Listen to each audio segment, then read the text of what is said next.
आओ आओ बैठो बैठो। तुम लोगों को देखकर मुझे अपने कॉलेज का टाइम याद आ गया। मैं लास्ट बेंच पर बैठा करता था, फिर भी अच्छे नंबर आ जाते थे। मेरे थोड़े से दोस्त भी अतरंगी से थे, जैसे कि चंदू। मेरे प्रोफेसर्स, मेरा डीन सब मुझे बोलते थे कि तुम अच्छे लड़के हो, अगर तुम अपनी संगति बदल लो तो बहुत आगे जाओगे।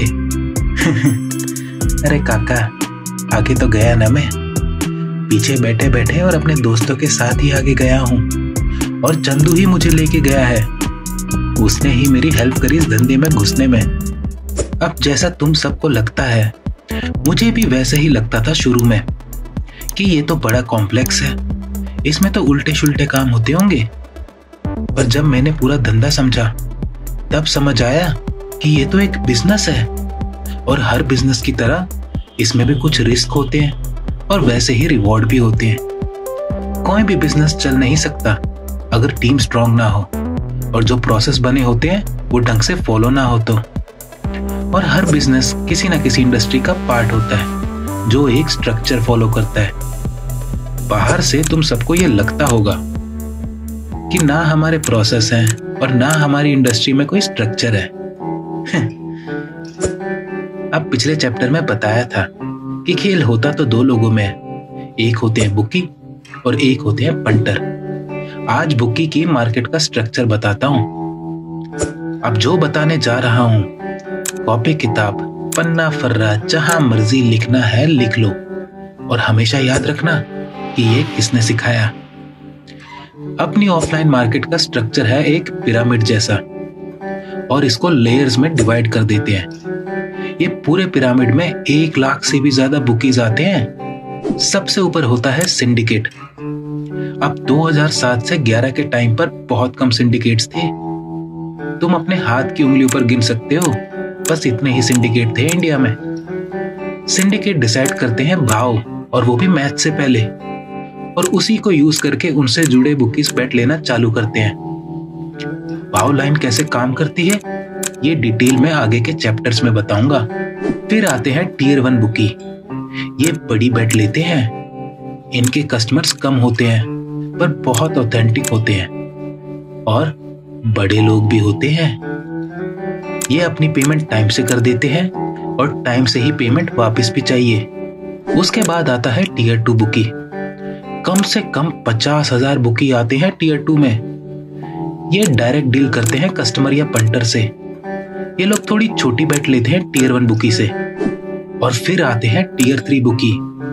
ये लोग बहुत ही छोटी छोटी बेट्स लेते हैं, कुछ हजारों तक वाली, पर इनकी वॉल्यूम्स इतनी ज्यादा होती है कि तब भी धंधे में पैसा बना लेते हैं। ऐसे ही पिरामिड के लेवल नीचे तक जाते रहते हैं। एक बुकी चाहे तो एक सिंडिकेट से जुड़ सकता है, या फिर मल्टीपल सिंडिकेट से भी, ताकि वो भाव समझ सके। हमारा पूरा सिस्टम ट्रस्ट पर चलता है। हम ना केवल पंटर्स पर भरोसा करते हैं, बल्कि आपस में भी भरोसा करते हैं, क्योंकि कुछ बुकीज आपस में बेट को डिवाइड भी कर लेते हैं लायबिलिटी ऑफ पेमेंट को रिड्यूस करने के लिए। एक एग्जांपल से समझाता हूं। मानो कोई बड़ा बेट लगाने वाला पंटर गलती से टियर 3 बुकी के पास आ गया। अब वो बुकी उसे मना थोड़ी करेगा कि ये मेरी पॉकेट अलाउ नहीं करती तो मैं नहीं लूंगा। वो उससे बेट ले लेगा, पर वो उस बेट को हॉरिजॉन्टली उसी टियर में या फिर अपने से ऊपर वाले टियर बुकीज के साथ डिवाइड कर लेता है, ताकि लायबिलिटी कम रहे उस पर पेमेंट की अगर वो हार गया तो। और इस तरह एक छोटा टियर का बुकी भी बड़े पंटर्स को हैंडल कर लेता है। तो अगर हम सभी का आपस में एक दूसरे पर भरोसा नहीं होगा तो पूरा का पूरा सिस्टम गिर जाएगा। दुनिया का सबसे सीक्रेटिव बिजनेस भरोसे पर ही चलता है। अब अगर आप सोच रहे हो कि हमें आप पहचानोगे कैसे, क्यों पहचानना है आपको? हम भी आपके ही जैसे नॉर्मल इंसान हैं। हमारा भी घर बार है, और ये हमारा बिजनेस है। बस इसी से हमारा घर चलता है।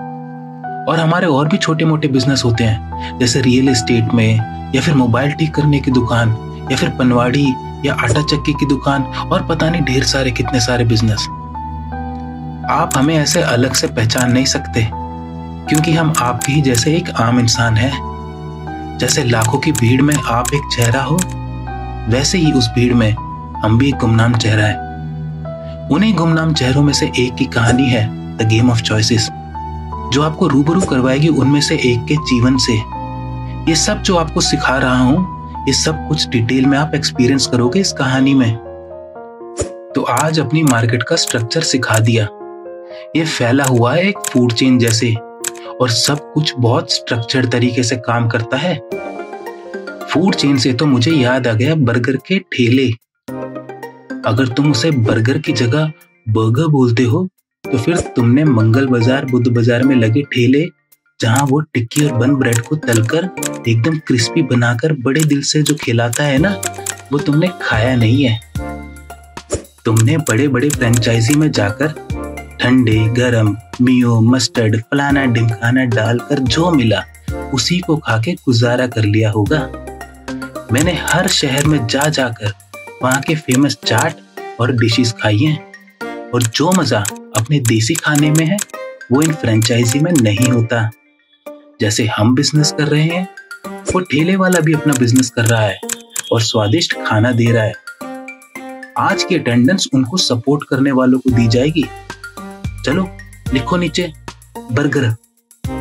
जिसने बर्गर लिखा उसको एब्सेंट लिखो, बर्गर बर्गर।